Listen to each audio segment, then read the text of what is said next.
Muito bom dia para você que sintoniza os canais digitais do Grupo Estado. Seja bem-vindo ao Mentalistas. Eu sou a Camila Tulinski, jornalista e também psicóloga, e toda semana trago uma questão envolvendo comportamento e saúde mental. Estamos em 2018, ano de Copa do Mundo, e será que os nossos atletas, os nossos jogadores estão emocionalmente preparados para encarar o Mundial? É o que vamos desvendar agora aqui no Mentalistas. As principais questões da atualidade, analisados por especialistas renomados. Começa agora Mentalistas, com Camila Tulinski. Para falar sobre esse assunto, eu convidei o editor de esportes do Estadão, Robson Morelli. Tudo bem, Morelli? Bom dia. Olá, bom dia a todos. Seja bem-vindo, viu? Obrigado. Nós recebemos o psicólogo do esporte, Eduardo Silo. Tudo bem, Eduardo? Tudo bem, Camila? Bem-vindo. Bom dia a todos, bom dia, Robson. Para muita gente que não conhece, existe um ramo da psicologia, que se chama Psicologia do Esporte, e que tem o objetivo de treinar e preparar esses atletas, dar todo um amparo psicoterápico também. Mas para conhecer um pouco mais desse manejo, a gente convidou o Eduardo. Conta um pouquinho aqui para o nosso internauta do que se trata a Psicologia do Esporte. É uma área de preparação que envolve desde o esporte de alto rendimento, as práticas de atividade física, de tempo livre, cada um com os seus objetivos, desde o objetivo da performance, do resultado no alto rendimento, até o da saúde na atividade física. E você chegou a atuar em algum time de futebol aqui no Brasil com a psicologia? Como é que foi? Conta um pouquinho aqui pra gente. Atuei no América Mineiro em 2003, que foi o time que revelou o Fred, o Wagner e outros tantos. Depois no Botafogo em 2013, 2014 e por um tempo no Palmeiras, campeão de 2016.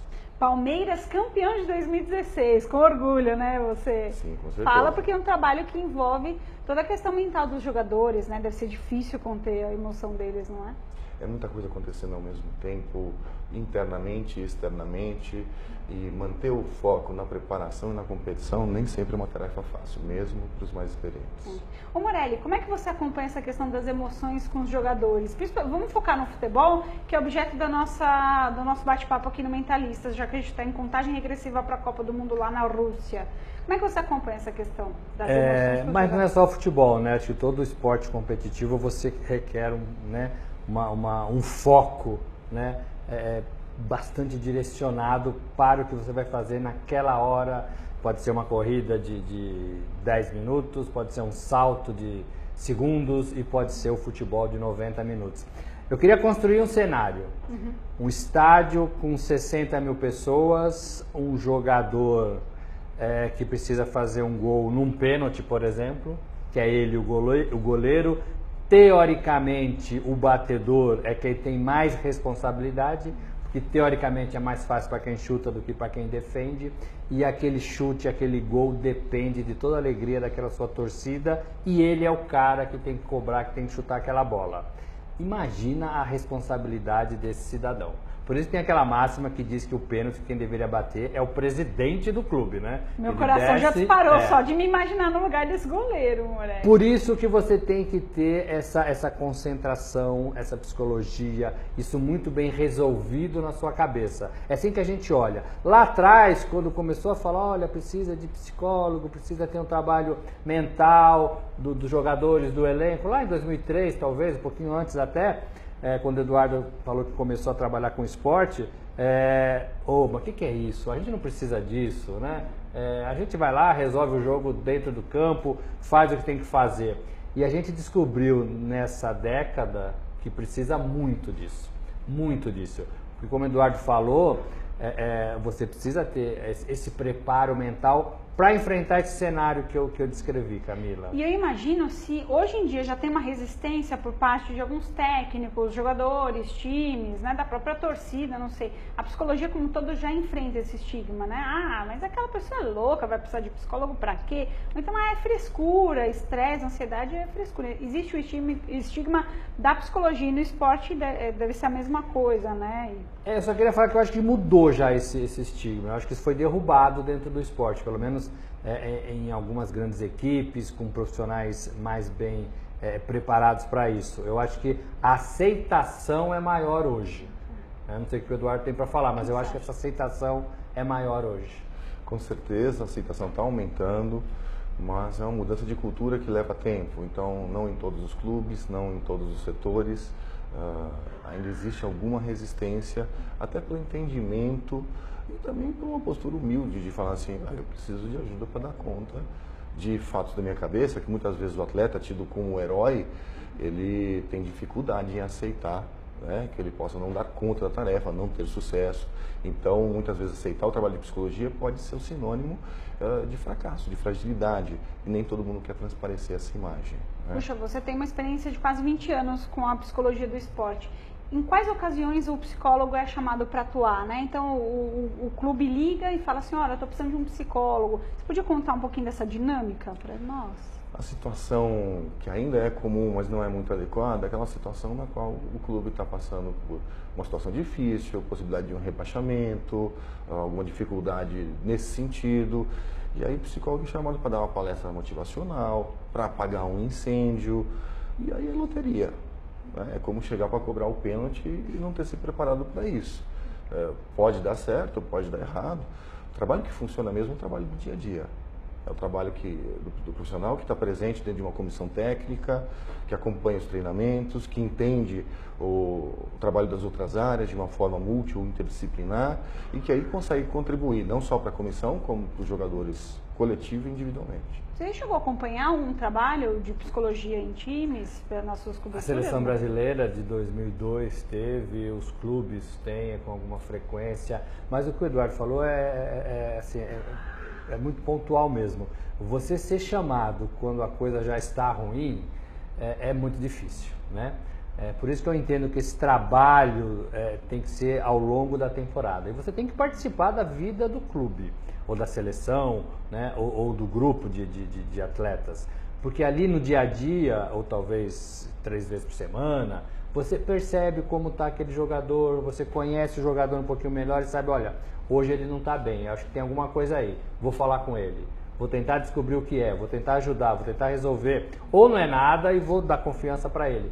Porque quando você chama para apagar o incêndio, como você disse, é uma loteria, o que você vai falar? Uma palestra que metade consegue entender, metade não, metade aceita, metade não, 2 conseguem se visualizar naquele cenário, os outros não.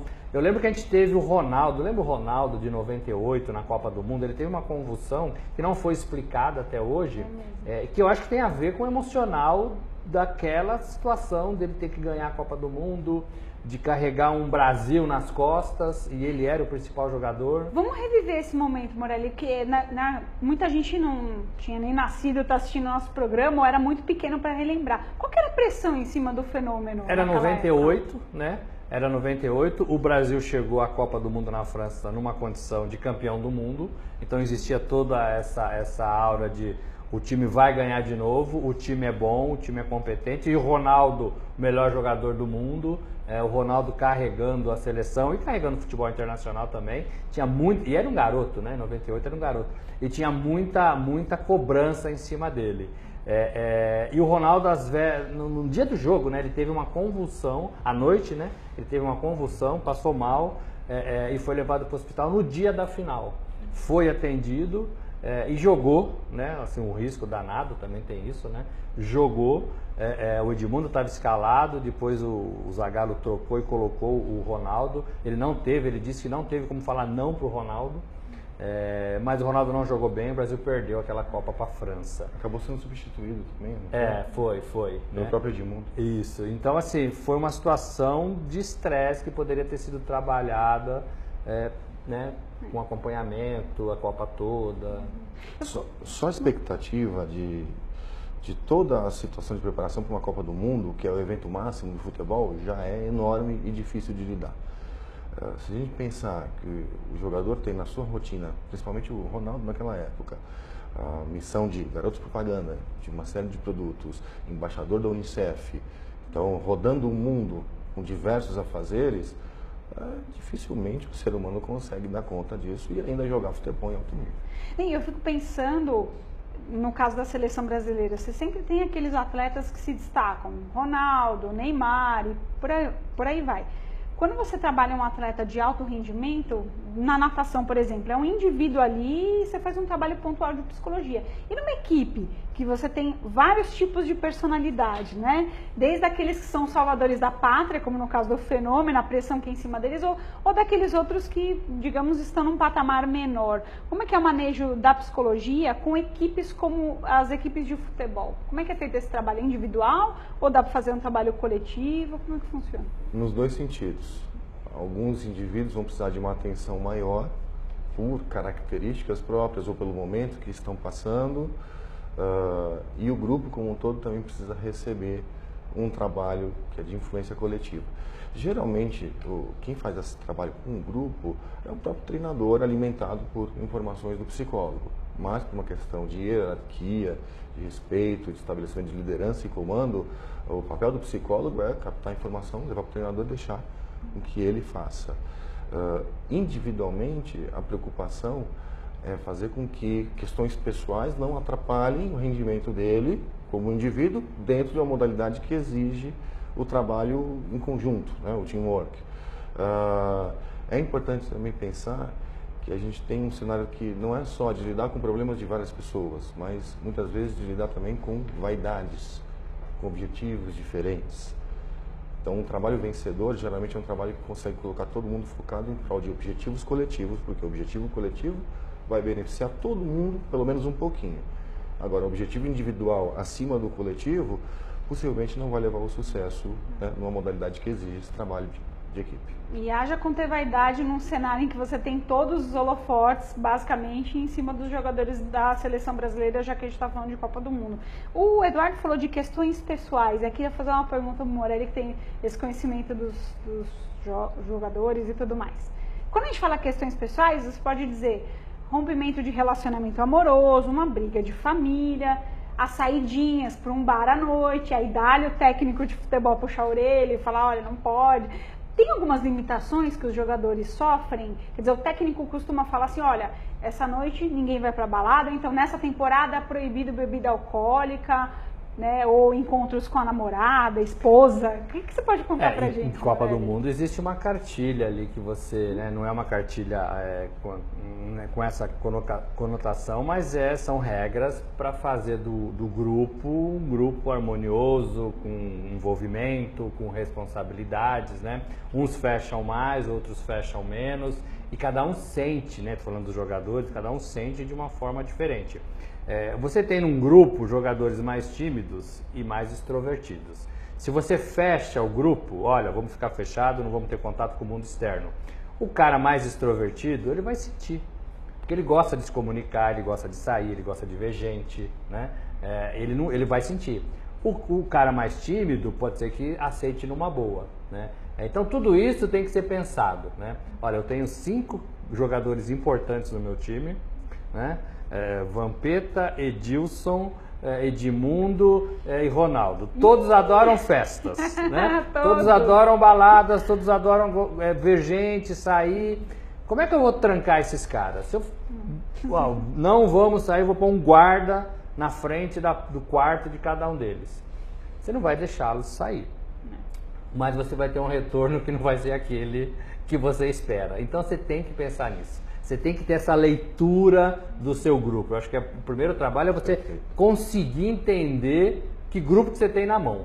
E aí você trabalha, né? Por isso que eu acho que nesse trabalho da psicologia vale para um e pode não valer para outro, né? Você tem que pensar em grupo, mas você tem que particularizar. Porque cada um tem o seu jeito de vida, né? E a vida continua. Mesmo em Copa do Mundo, você tem as contas para pagar aqui no Brasil, você tem a namorada que quer ir, a mulher que quer ir, o filho que está na cidade e você não sabe se a cidade tem segurança ou não, onde é que eles estão agora, será que está tudo bem, né? Você está lá na África do Sul, na Copa, onde é que está minha família? Será que eles estão passando alguma dificuldade? Está tudo certo? A vida continua e o cara tem que treinar, fazer gol, pensar no jogo, pensar no adversário, pensar no que o professor está falando, né? O técnico. Não é fácil, não é fácil. O que você acha, Eduardo? Mas isso é problema para o Eduardo, não é para mim não. O que você acha disso tudo? Proibir ou não proibir? Ou dá para ter um equilíbrio aí? Isso depende muito do que é acordado, de como o treinador, que é o chefe, prefere conduzir o trabalho. E tem um perfil do técnico, né? Ainda tem isso. Que ainda tem que lidar com o perfil do técnico. Então... E alguns poucos aceitam eles mesmos no papel de cliente do psicólogo, né? É mesmo? Alguns poucos. Esses são os que tendem a desenvolver mais habilidades. Porque você, por história de vida, você é mais forte num aspecto e menos no outro. Sim. Se você está continuamente buscando se aprimorar, você vai dominar, digamos assim, mais recursos de gestão de pessoas, fora os aspectos técnicos de planejamento e execução de treinamento. Né? Você já viu o técnico não destruir, mas atrapalhar o desempenho dos atletas por uma questão de personalidade ali? O Dunga é um técnico assim. O Dunga ele é mais duro, ele é mais fechado, ele leva algumas regras ao pé da letra e ele vê o outro, né, como inimigo. A imprensa é inimiga, o adversário é inimigo, o país é inimigo, ele vê muitas dificuldades. Isso é uma percepção minha, não sei se é isso mesmo, já falei com o Dunga algumas vezes sobre isso, né? Ele fala que não é tão assim, né? Mas a gente sente isso. Na Copa da África foi muito pesado o ambiente. Ele fechou todo mundo num campo de golfe em Joanesburgo e ninguém podia sair e a comissão dele não podia falar com ninguém. Então era uma coisa muito dura, né? Mas o Brasil até que jogou bem, até aquela partida contra a Holanda, perdeu e voltou.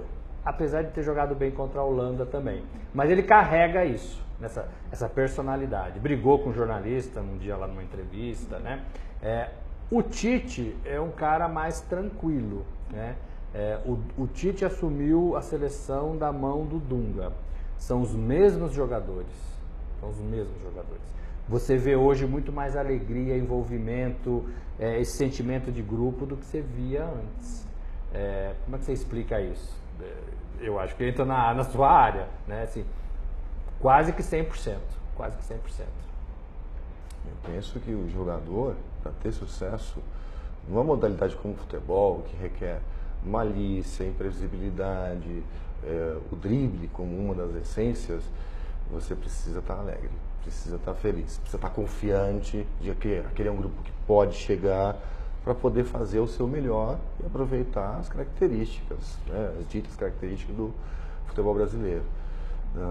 Em 2006, a gente teve um outro ambiente, né, diferente desse. Então, possivelmente, os responsáveis pela gestão da equipe da seleção resolveram adotar uma política de negociação com os jogadores. Né? Tá, pode fazer isso, mas tem que se dedicar nos treinos. Tanto que chegou ao ponto de ter uma arquibancada em um dos campos de treino, de ter uma escola de samba, ter uma verdadeira festa.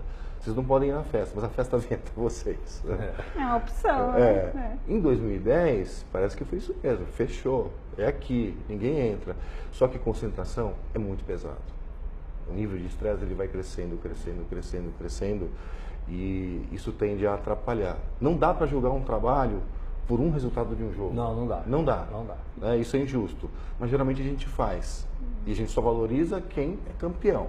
O vice é o melhor dos piores, né? Então, a gente não enaltece tanto. Agora, ganhou por acaso, com competência, por conjunção de fatores, a gente costuma colocar no pedestal e ele fala, este é o modelo certo, vamos fazer sempre assim agora, né? Eu não acredito que funcione bem desse jeito, a gente tem que se adaptar à contingência. Duas coisas que eu acho importante. Isso que você falou do modelo, né? Não é um modelo certo nem outro errado. Né? O Dunga fechou e o Parreira abriu, né? Em 2006. Né? Os dois não deram certo, os dois ficaram pelo caminho, né? E uma coisa que você falou importante que eu achei, você trabalha não só o lado negativo, né? Você não está lá para resolver problemas, você está lá para ressaltar qualidades também. Sim. A confiança de jogar, a segurança de defender uma bola ou de bater uma falta ou de fazer uma jogada. Isso também é da psicologia, né? Você passar para o seu atleta essa confiança de que você pode, você consegue, você já fez isso várias vezes, é o que você faz todo dia, né? Isso é legal também, você ressaltar as partes boas, né? De um grupo, de um jogador individualmente. E às vezes de forma direta, individualmente ou coletivamente, para dar moral, né? E outras vezes de forma indireta. Eu trabalhei também na seleção de futsal, nos 2 últimos ciclos de mundiais, 2012 na Tailândia e 2016 na Colômbia. Em 2012, para gerenciar um pouco do estresse, o que nós decidimos fazer? E aí eu tive também um papel dentro disso, inclusive fui o câmera ali e um pouco do diretor. Nós elaboramos alguns filmes cômicos, com integrantes da comissão, fantasiados, fazendo palhaçada. E aí passamos para os jogadores em momento chave, né, em véspera, ou até no dia da final contra a Espanha, porque a gente sabia que o nível de estresse ia estar lá em cima. Então, o nível de ativação, de entrega, ele já estava muito alto. Planejando na hora certa, executando na hora certa, então quebrando esse ciclo de estresse e permitindo depois ter tempo para que eles possam refocar, a coisa tende a funcionar bem. Eu estou recebendo aqui no Mentalistas, na TV Estadão, o psicólogo do esporte, Eduardo Silo, e o editor de esportes do Estadão, Robson Morelli. A gente separou algumas imagens que queremos analisar aqui, né, diante de todo esse cenário. O nosso companheiro de equipe, Cláudio da Luz, vai colocar aqui pra gente. Vamos analisar? Que tal? Bom, a gente está observando aqui o goleiro Júlio César, né? Aos prantos, depois de uma derrota, né, da seleção brasileira. Aí o Thiago Silva também sendo abraçado pelo Felipão, hein, Morelli? Olha que imagem é essa, né? É uma imagem forte e assim, desabou, né? O Thiago Silva desabou, capitão da equipe, um menino novo, bom jogador, mas que demonstrou nessa Copa de 2014 no Brasil muita fragilidade emocional, muita fragilidade. E da mesma forma o Davi Luiz, né? Que eu acho que ali é um pouco mais de choro, de tristeza, não deu certo, estamos indo embora, do que propriamente do Davi. Eu acho que foi mais um desabafo mesmo. Agora, o Júlio sente muito, né? Sentiu em 2010 a eliminação contra a Holanda, porque ele era um dos jogadores mais veteranos, responsáveis, e queria muito aquilo, né? Eu acho que esse é um detalhe também interessante, quanto o jogador quer aquilo, né?